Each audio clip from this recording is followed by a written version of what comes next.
Olá, seja bem-vindo a mais um quadro Pílulas Filosóficas aqui do nosso canal Central Filosófica. Como Aristóteles analisa o papel dos desejos e das emoções na busca pela eudaimonia ou por uma vida boa.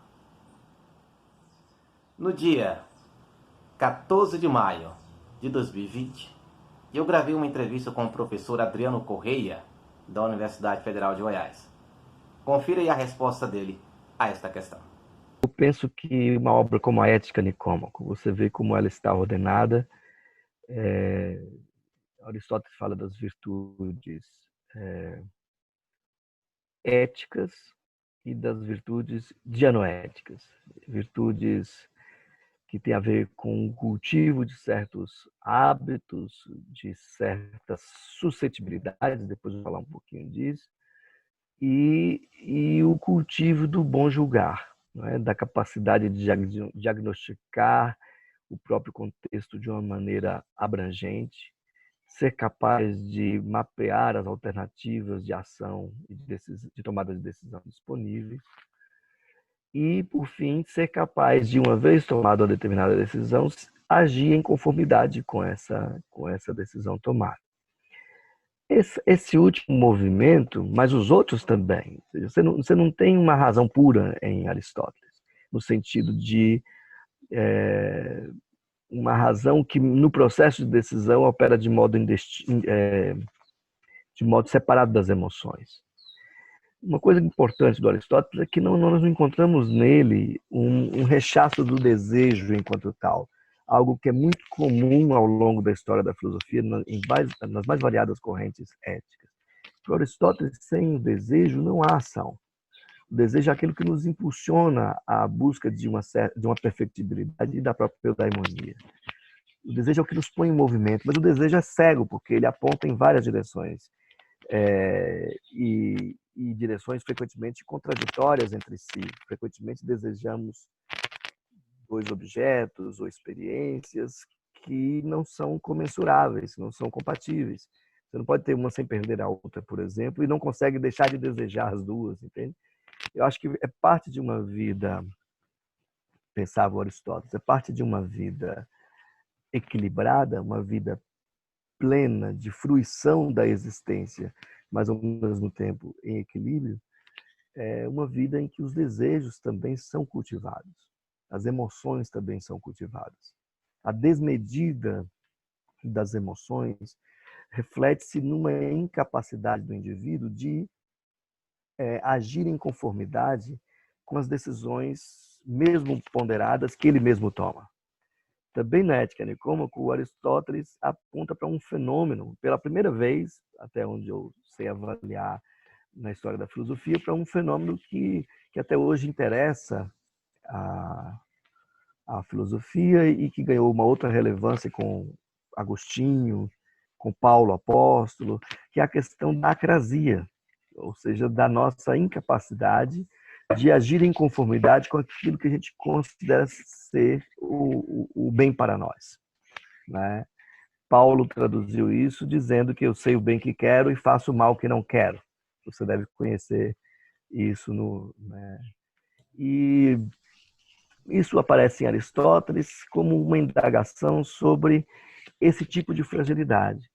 Então, o cultivar as emoções é tão decisivo para o agir moral bom, quanto cultivar a capacidade do bem julgar, do juízo, da sabedoria prática, né, que ele chamava de frônesis, não é?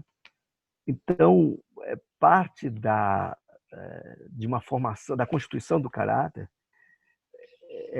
uma parte decisiva, sem ela não é possível ser senhor de sua própria conduta, tem a ver com o cultivo das nossas suscetibilidades de orientação do desejo. O cultivo da sensibilidade do nosso desejo para ser orientado, para ser mais preciso. Ou seja, de você ser capaz de modular, desviar, transfigurar esse desejo de modo que ele se encaixe, na medida do possível, em um projeto maior de realização do caráter, né? De constituição do ethos, né? De uma vida plena. Não é? Então, eu considero isso decisivo, porque temos contemporaneamente muitas éticas intelectualistas, muitas de matriz kantiana, inclusive, que julgam que o horizonte inteiro da ética se esgota em operações da razão. E uma razão que opera de um determinado modo. Uma razão que não tem fragilidade, que é capaz de diagnosticar não só o que é o bem e o mal em cada situação, mas é capaz de universalizar esse juízo e ampliá-lo para o horizonte de toda a humanidade. Apenas por operações de universalização levadas a cabo pela razão. Eu penso que isso, se nós considerarmos, não é uma disputa, eu acho que, eu não sei se você já fez algum curso meu sobre Kant, mas eu sou muito interessado na filosofia do Kant e tenho trabalhado muito com o Aristóteles. Se fosse para escolher, mas não é assim que as coisas funcionam, né? Eu gosto de estudar ambas, mas confesso que para mim a perspectiva aristotélica é muito mais abrangente, muito mais conectada com uma existência de um ser humano, né? E eu acho isso decisivo, né? Porque muita gente confunde a ética com obedecer certas coisas, com estabelecer princípios inflexíveis. E o Aristóteles pensava a ética de uma maneira muito mais dinâmica, modulada. Quando eu chamo de modulada, ou seja, fala-se muito do justo meio em Aristóteles. Eu acho que o mais preciso para traduzir essa medida própria de que ele falava, que é onde se encontra a virtude, é a ideia de uma justa proporção. O modo como os excessos, como a temeridade e a covardia, se combinam num determinado indivíduo para constituir nele, de um modo muito específico, o que é a coragem. Não existe uma ideia geral do que seja a coragem a qual os indivíduos devem se ajustar. A própria definição do que é a coragem é modulada em cada existência. Então, isso me parece muito mais assim palpável em termos de uma vida ética e que, ao mesmo tempo, não exonera o indivíduo da responsabilidade, não só pelos seus fracassos, mas pelos princípios que ele constitui. Então, você tem, por exemplo, uma ética cristã, e a ética cristã se manifesta de vários modos, a gente sabe disso, mas a ideia de focar a virtude na obediência e o vício ou o pecado na queda ou desobediência. Bom, isso não encontra lugar em Aristóteles. A virtude é a capacidade de bem guiar a si próprio em consonância com um projeto de excelência que é constituído também pelo próprio indivíduo e não para toda a humanidade em geral, não vale para toda a humanidade. Embora ele acreditasse que fosse possível, sim, conciliar a vida boa moral com a vida boa na vida política, né? Então, as emoções, para voltar à sua pergunta inicial, têm um papel central. Um papel central. E o papel central diz respeito ao fato de que elas é que nos impulsionam a agir e nós devemos cultivá-las de modo a que possamos dar rumo a seu ímpeto cego.